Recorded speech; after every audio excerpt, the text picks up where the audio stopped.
Pada kesempatan kali ini saya akan menjelaskan materi tentang gaya manajer dalam manajemen. Sebelum masuk ke intinya, saya akan memberikan pengertian tentang manajer.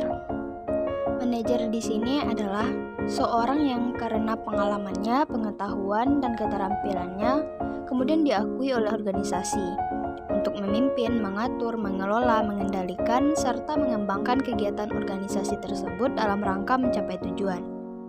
Adapun tugas dari seorang manajer adalah sebagai berikut.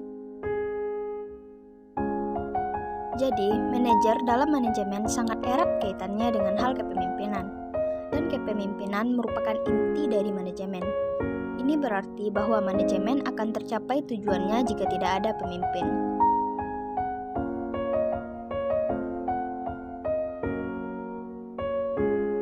Berikut kita masuk ke pembahasan. Yang pertama tentang pengertian kepemimpinan. Kepemimpinan adalah kemampuan mempengaruhi, menggerakkan, dan mengarahkan suatu tindakan pada diri seseorang atau kelompok orang untuk mencapai tujuan tertentu pada situasi tertentu pula. Kepemimpinan ini ada dua sifat. Yang pertama ada yang bersifat resmi atau formal leadership, yaitu kepemimpinan yang tersimpul di dalam suatu jabatan atau posisi dalam organisasi. Yang kedua, kepemimpinan yang bersifat tidak resmi atau informal leadership. Kepemimpinan yang bersifat tidak resmi ini ada karena pengakuan dari masyarakat akan kemampuan seseorang untuk menjalankan kepemimpinan. Contohnya saja seperti kita dalam belajar kelompok. Di sana pasti ada pemimpinnya. Yang kedua, pembahasan tentang gaya kepemimpinan. Gaya kepemimpinan terdiri dari 3 jenis. Yang pertama, gaya kepemimpinan otoriter, yaitu gaya pemimpin yang memusatkan segala keputusan dan kebijakan yang diambil dari dirinya sendiri secara penuh. Segala pembagian tugas dari tanggung jawab dipegang oleh si pemimpin tersebut, sedangkan para bawahan hanya melaksanakan tugas yang telah diberikan. Gaya kepemimpinan yang kedua, yaitu kepemimpinan demokratis. Kepemimpinan demokratis adalah gaya pemimpin yang memberikan wewenang secara luas kepada para bawahan. Setiap ada permasalahan selalu mengikut sertakan bawahan sebagai satu tim yang utuh. Pemimpin memberikan banyak informasi tentang tugas serta tanggung jawab para bawahannya. Gaya kepemimpinan yang ketiga, yaitu kepemimpinan bebas atau laissez-faire, yaitu pemimpin jenis ini hanya terlibat dalam kuantitas yang kecil, di mana para bawahannya yang secara aktif menentukan tujuan dan penyelesaian masalah yang dihadapi. Tetapi bisa juga gaya atau tipe kepemimpinan ini digunakan secara situasional untuk mencapai suatu tujuan pada jangka waktu tertentu. Pembahasan kita yang ketiga, yaitu cara seorang dalam memimpin. Cara seorang manajer dalam memimpin terdapat 3. Yang pertama pengarahan, yang kedua pemberian perintah, dan yang ketiga penggerakan. Pengarahan dilakukan dengan cara memberikan informasi yang diperlukan, terutama yang berhubungan dengan masalah yang dihadapi bawahan atau karyawan. Cara seorang memimpin yang kedua yaitu pemberian perintah. Di sini atasan harus dapat memutuskan dan menyesuaikan kapan memberi perintah secara tertulis maupun lisan, serta kapan atasan harus memberikan perintah yang harus dilakukan oleh seluruh bawahan ataupun hanya bagian tertentu saja. Dalam pemberian perintah, seorang manajer harus bisa mengambil keputusan yang tepat atas semua perintah yang akan dilaksanakan oleh bawahannya. Dalam pemberian perintah, pastilah seorang manajer akan membuat sebuah keputusan. Adapun model pembuatan keputusan ialah sebagai berikut. Cara seorang manajer dalam memimpin yang ketiga, yaitu penggerakan.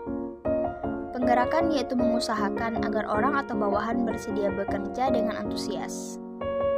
Kegiatan yang perlu dilakukan oleh para manajer yaitu sebagai berikut. Pembahasan yang terakhir ialah hal apa saja yang menunjang bawahan untuk bekerja lebih giat, yaitu yang pertama adanya komunikasi. Di sini manajer harus menerapkan komunikasi yang bersifat verbal, yaitu melalui kata-kata, baik itu tulisan maupun lisan, dan juga nonverbal yang menggunakan bahasa tubuh.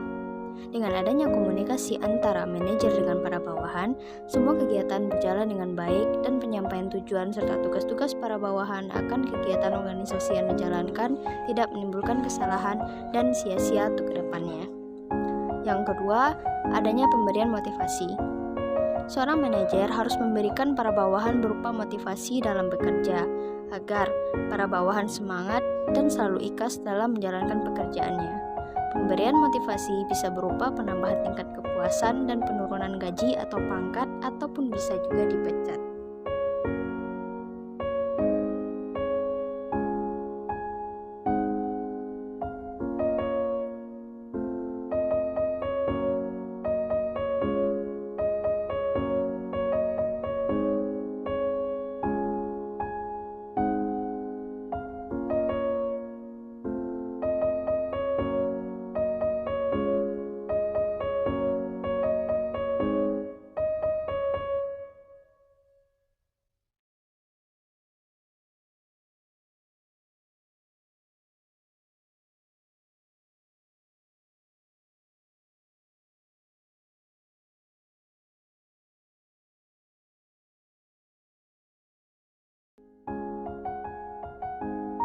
Oke, dari penjelasan sebelumnya, berikut adalah kesimpulan dari materi yang tadi.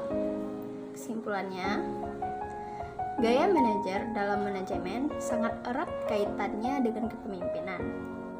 Kepemimpinan adalah kemampuan seseorang dalam memengaruhi, menggerakkan, dan mengarahkan suatu tindakan pada diri seseorang atau kelompok orang banyak untuk mencapai tujuan tertentu pada situasi tertentu.